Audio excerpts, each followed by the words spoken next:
نوشین جی، میں ایک دفعہ پھر آپ کی طرف آنا چاہتی ہوں. کوئی خاص ایسی 3 باتیں جو آپ کو لگتا ہے کہ آپ نے سسرالی زندگی میں رہ کے بہت اچھے طریقے سے سیکھی اور آپ کو اچھی بہو بننے میں اس نے مدد کی؟ فائزہ جی، سب سے پہلے تو جو ٹاپک چل رہا ہے میں اس کے اوپر تھوڑی سی بات چیت کرنا جی چاہوں گی، پھر آپ کے پلیز. سوال کا جواب ہے کہ سسرال والوں کی خدمت کے حوالے سے بات ہو رہی تھی. اب یہاں پہ ایک چھوٹی سی بات، جو سسرال والوں کی خدمت، ادب، احترام ہے، وہ عورت کا اپنا تعارف ہے. احترام کرنا ویسے ہی آپ کی اعلیٰ تربیت کو ظاہر کرتا ہے اور خدمت آپ کے حسن اخلاق کو ظاہر کرتی ہے. تو آپ اپنی اعلیٰ تربیت اور اپنے حسن اخلاق کا مظاہرہ کر رہی ہیں اگر آپ اپنے آپ کو سرو کر رہی ہیں. دوسرا یہ پوچھا گیا کہ شوہر کی اطاعت کرنا عورت پہ واجب ہے، سسرال والوں کے نہیں. اب وہ شوہر اپنے ماں باپ کی اطاعت کا اگر بیوی کو حکم دے رہا ہے، کہہ رہا ہے کہ تم میری ماں باپ کی عزت کرو، تو اٹ مینس کہ وہ شوہر کے اطاعت میں آ رہا ہے. اور یہ رشتوں کی خوبصورتی اور مضبوطی کو بڑھاتے ہیں. صرف تھوڑا سا وہی بات کہ مائنڈ سیٹ کرنے کی ضرورت ہے. ہم جب سسرال جاتے ہیں، جیسے میں اپنی بات کروں گی، اب میں آپ کے سوال کی طرف آتی ہوں کہ 3 ایسی چیزیں الحمدللہ بہترین سسرال ملا، اسپیس ملی، اور میں نے آپ سے پہلے کہا کہ شاید خود کی کچھ نفسی کمزوریوں کی وجہ سے یا شاید کچھ مزاج کی کمزوریوں کی وجہ سے تھوڑا بہت کانٹ چھانٹ بھی ہوئی، تراش خراش بھی ہوئی. تو جب ایک انگھڑ لڑکی کو ساس گھڑنے کی کوشش کرتی ہے تو چیخیں تو تھوڑی بہت نکل ہی آتی ہیں نا. تو 3 چیزیں ایسی. پہلی بات تو یہ کہ آپ میں اڈیپٹیبلٹی ہونی چاہیے، دل میں گنجائش ہونی چاہیے رشتوں کے لیے.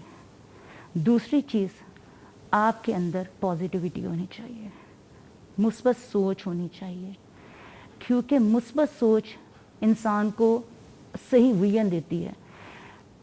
منفی سوچ، نیگیٹیوٹی، وہ ایسی غلط اینک ہے جس کے ساتھ جس رشتے کو بھی دیکھیں گے وہ آپ کو دھندلا نظر آئے گا، وہ آپ کو ٹیڑھا نظر آئے گا، وہ آپ کو کلیئر نظر نہیں آئے گا. تو سب سے پہلے مثبت سوچ کے ساتھ رشتوں کو اڈاپٹ کریں.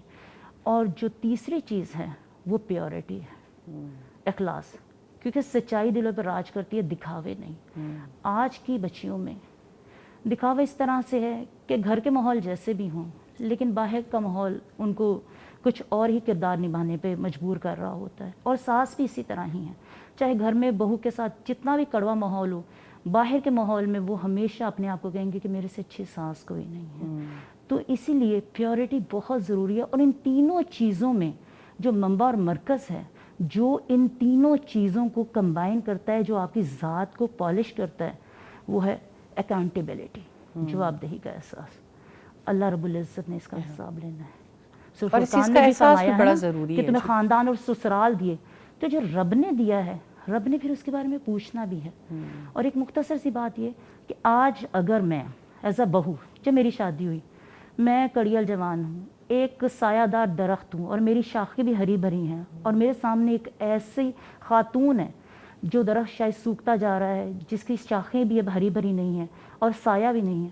تو اگر آج میں ایز اے بہو وہ سایہ بنوں گی جو ان کے لیے اس وقت بہت عزت و احترام کا معاملہ کرے گا، تو کل مجھے بھی کوئی چھاؤں ملے گی.